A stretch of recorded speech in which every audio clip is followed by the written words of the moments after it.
Hola, contestamos las páginas 149 a la 151 de Español Sexto Grado. Te invito a que compartas este video, te suscribas al canal y me regales el like. No olvides darle clic en la campanita de las notificaciones.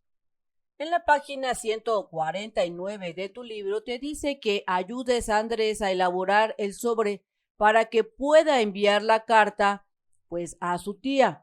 Te dice que escribas los datos del destinatario y el remitente que se indica a continuación. Si observas, aquí podemos ver los datos del destinatario, que viene el nombre de la persona que recibirá la carta y la dirección, así como el código postal. De igual modo, el remitente contiene el nombre de quien envía la carta, la dirección y el código postal. ¿Dónde se colocan? El remitente se coloca en la parte superior de la esquina izquierda. El remitente aquí va, y el destinatario se coloca en la parte inferior con los datos, así como la palabra destinatario, y tampoco olvides colocar la palabra remitente. Te dice aquí que el uso adecuado del tiempo en el que está expresado el mensaje y el espacio desde donde se hace, haciendo referencia de que una carta, cuando se escribe, puede utilizar sus tiempos verbales en presente, en futuro o tal vez en pasado, todo dependiendo de lo que tú quieras decir, comentar y expresar.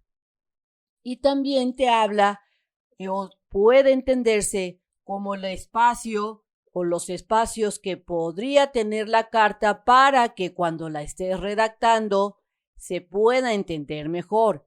Te dice que hay dos espacios entre el primer párrafo del cuerpo de la carta y el saludo, es decir, que tú colocas el saludo y luego te dice o te recomiendan que dejes dos espacios, y también te dice que para cada párrafo también es recomendable utilizar o dejar dos espacios. Y por último, entre lo que es la firma de cortesía o la despedida, el cierre, también te dice que coloques o que haya dos espacios entre el párrafo final y la despedida, así como dos espacios entre la firma.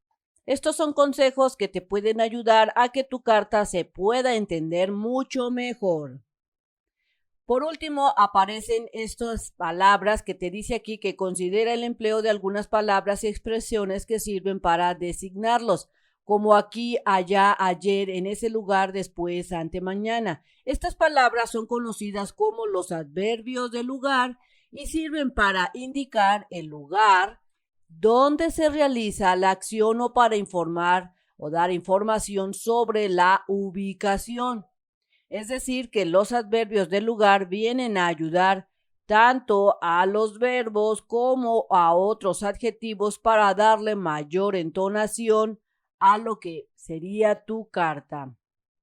Un ejemplo, aquí tenemos un adverbio, el adverbio muy, que está dándole esa entonación o ese énfasis a la palabra bien, muy bien. Pasando a un dato interesante, tenemos que la primera estampilla de postal aérea en México fue emitida el 2 de abril de 1922. Mostraba la imagen de un águila real que tenía como fondo los volcanes del Popocatépetl e Iztaccíhuatl. Entonces, estas son las estampillas postales que se utilizaban y que actualmente se siguen utilizando cuando mandas una carta a un destinatario por el método convencional.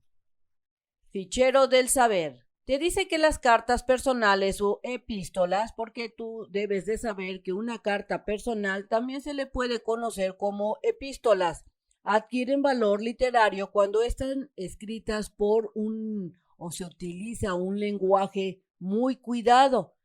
Unos ejemplos son las cartas que han mandado José Martín, León Tolstoy y Juan Ramón Jiménez, que serían estos personajes.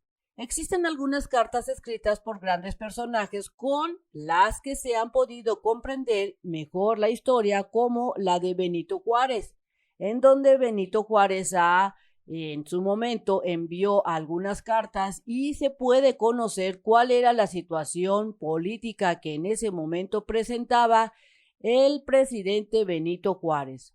Te dice aquí que realices una actividad. Comentan que busca otro ejemplo y escríbelo en una ficha. Así es que buscando, me encontré que también Pancho Villa mandó algunas epístolas o cartas. Aquí te comentan que Villa, alegando que Estados Unidos estaba respaldando al gobierno constitucionalista en ese momento, durante el conflicto, intentó lograr el apoyo de Zapata para trasladar la lucha al otro lado de la frontera, escribiéndole una carta. Y aquí está un pedazo de esa carta. Decía la carta que el enemigo común para México es actualmente los Estados Unidos y la integridad e independencia de nuestro país está a punto de perderse si ante todos los mexicanos honrados no nos unimos y con las armas en la mano impedimos que la venta de la patria sea un hecho. Si te das cuenta, aquí está un ejemplo de lo que te piden en esta parte de esta tarea, y si te lo dejan de tarea, aquí te dejo un ejemplo para que puedas ver cómo la tienes que realizar. Estando en la página 150, te dice que identifica qué tipo de relación interpersonal existe entre el que escribe y el destinatario con el fin de adaptar el lenguaje. Si nos traemos nuevamente la carta de Andrés, podemos ver que la relación que se da entre su tía y él es muy afectiva, es decir, muy cariñosa, y lo sabemos con el saludo: querida tía Mari. Según la persona de la que se trate o la persona a la que tú vayas a escribirle una carta, pues es el tipo de saludo que tú le vas a incluir, y la redacción de la carta también dependerá si será muy emotiva, con mucho sentimiento o muy formal. Porque aquí te dicen que es necesario incluir una frase de tratamiento personal. Por ejemplo, querida tía. Te preguntan aquí, ¿cómo iniciarías una carta dirigida a la directora de la escuela? Es decir, cuando tú escribías una carta a la directora, le escribirías diciendo, querida directora, o tal vez amiga entrañable. Tal vez no sería lo correcto, porque recuerda que a la directora no la conocemos muy bien y hay que tenerle siempre respeto. Entonces sabemos que esta carta, la de Andrés, está dirigida a un familiar, por lo que la relación sería de tipo familiar de confianza. Es decir, hay una relación estrecha entre sobrino y una tía. Ahora, ¿cómo sería? O respondiendo a este cuestionamiento, yo respondí que yo le escribiría así a la directora: maestra directora. O tal vez empezaría como diciendo, directora, buenos días. O tal vez, buenos días, Juana Martínez, directora del plantel. Es decir, pondría un buenos días seguido del nombre de la directora o del director, y luego seguiría la frase directora del plantel. Es decir, utilizaría un lenguaje bastante formal. Luego te dice aquí que identifica palabras cuyo significado se define por el contexto en el que aparece. Esto quiere decir que estas palabras como hoy, aquí, adentro, allá, estas palabras son deícticos, es decir, que se va a tener un cierto significado dependiendo de dónde estén ubicados las palabras. Entonces tenemos que los adverbios del lugar que ya habíamos mencionado anteriormente sirven para indicar, como su nombre lo dice, el lugar donde se realiza la acción o para dar información sobre la ubicación, y se le conoce como adverbios del lugar, como aquí, ahí, etc. Una vez que hayas analizado la carta de Andrés, te dice que la vuelvas a reescribir. Es decir, que vas a volver a escribir la carta de Andrés, pero le vas a cambiar algunas cosas, porque aquí te dice que realiza los siguientes cambios. En el punto número 1 te dice que cuando le escribas la relación con el destinatario será que menos familiar, es decir, utilizarás un lenguaje más formal. Y te dice aquí en el punto número 2 que los hechos narrados ocurren 6 meses después. Es decir, que de acuerdo o tomando como base la carta de Andrés, cuando la reescribas otra vez esa carta, vas a imaginarte que ya pasaron 6 meses y que ahora estás escribiendo esa carta. Yo realicé mi tarea de la siguiente manera. Esta es la carta original y aquí te traigo la carta que yo escribí. Si te das cuenta, empecé cambiando el saludo. Saludos, tía Mari. No le puse querida tía Mari, solamente ahora le puse más serio, más formal, saludos. Y si te das cuenta, empiezo, ya ha pasado tiempo desde que terminé la primaria. En la carta original comentaba que estaba por terminar la primaria y que estaba haciendo el examen o realizando el examen de la secundaria. Aquí comenta Andrés que ahora estoy ya en la secundaria tomando las clases y son muy distintas.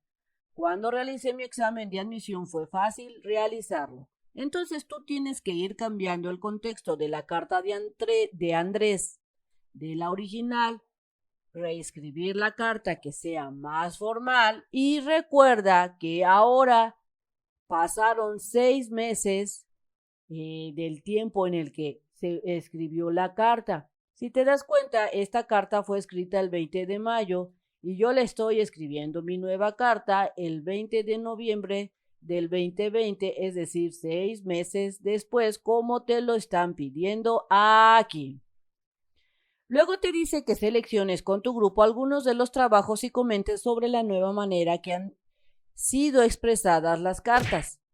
Anota las conclusiones en tu cuaderno, es decir, que tendrías que analizar las cartas de tus compañeros para poder escribir conclusiones. Y si te lo dejan de tarea, pídele ayuda a tu mamá para que entre ella y tú analicen y puedan sacar conclusiones.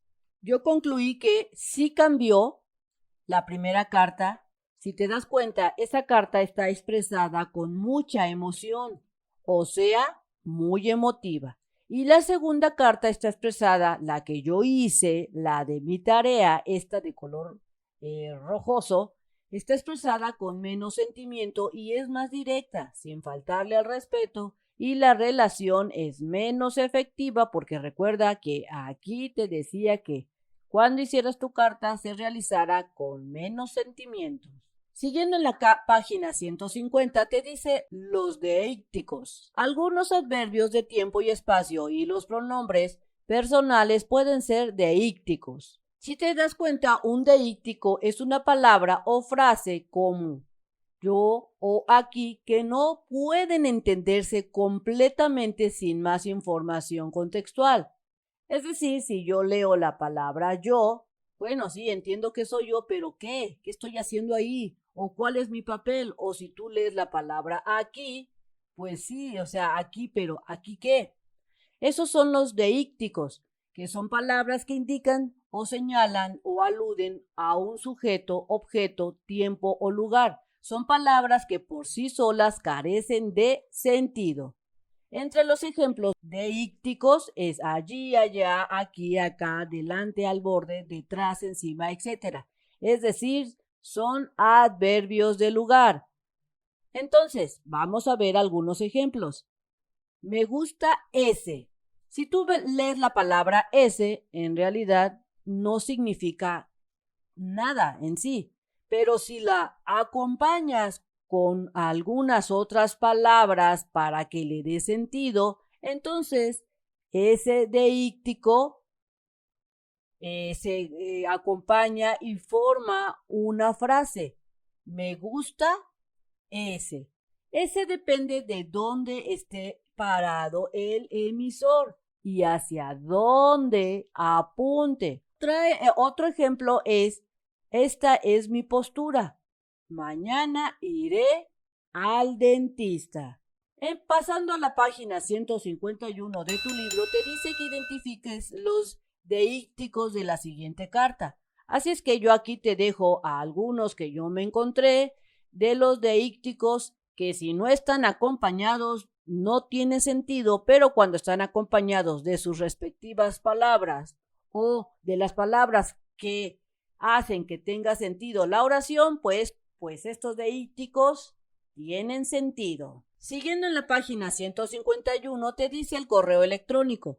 Otra forma de comunicarse de manera escrita con personas que viven o están lejos de nosotros es el correo electrónico. Es decir, esta nueva modalidad que ya conocemos o conocemos muchos, que es enviar estos correos de manera vía internet. Si existe la posibilidad, te dice aquí que revisa qué tipo de datos son necesarios para enviar un correo electrónico. Así es que investigando los tipos de datos que se requieren, pues viene siendo también lo que es un destinatario. En este caso sería que esta carta está dirigido a Alex Wilber. También necesitas lo que es un remitente. Al momento en que tú entras a tu correo electrónico, se pone de manera simultánea y pues requieres escribir el mensaje y enviarlo. Porque luego te preguntan cómo se anotan los datos y yo respondo que los datos como el remitente, como el destinatario, se deben anotar en las casillas que estén destinadas. Por ejemplo, aquí, mira, aquí D, este D viene siendo el remitente, es decir, que tú lo envías para Alex Wilber. Es decir, que también requieres un remitente, un destinatario, pero debe de colocarse exactamente donde corresponde, porque si lo haces al revés, pues no le llega la información o no te permite pasar a la hora que tú quieres mandar el mensaje, te dice error. No puede haber error, si no podrás mandar el mensaje o se lo mandarás a otra persona. Luego te preguntan qué otros datos deben incluirse y yo respondo que debe de incluirse, como sabemos, el remitente, el destinatario. Si vas a mandar alguna copia de ese mensaje a otros destinatarios, los debes de colocar aquí. Debes de colocar cuál es el asunto para que cuando le llegue la carta el destinatario sepa de qué vas a hablar. Y también te piden que por favorcito escribas el mensaje en la parte de abajo. Se necesita ir a la oficina de servicio postal o a alguna otra para mandar este mensaje y la respuesta es que no se requiere salir de casa para mandar este mensaje de manera electrónica. Se puede realizar con los teléfonos inteligentes desde ahí y se pueden mandar los correos electrónicos siempre y cuando tengas los famosos datos o que tengas Wi-Fi, es decir, que tengas internet.